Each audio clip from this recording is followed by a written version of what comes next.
Ô, tu não pode... Tira a mão de mim. Ô, e é isso? Ô, Oi. vai pra onde aí? Eu sou paisano aí. O que é que tá acontecendo? Ô, meu irmão, eu sou paisano aí. O que é que tá Ô, meu acontecendo? irmão, Tira a mão de mim. O que foi é que tá acontecendo? que foi que houve aí? O que é que tá acontecendo? Eu sou paisano, vou lhe abordar aí. Vai me abordar o quê? Por que você vai me abordar? Porque eu sou paisano, tô dizendo... Não, por que vai me abordar? Que negócio é esse aí? Tu é o que aí? Eu sou um mapô.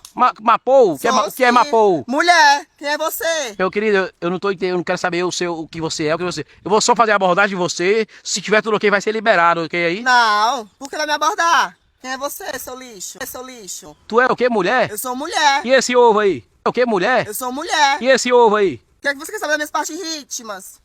O que é que tá acontecendo? Irmão, peraí, eu sou paisano aí, eu posso te abordar. Não, me abordar por quê? Ô, tu não pode... Tira a mão de mim. Ô, tu não pode... Tira a mão de mim. Quem é você, seu lixo?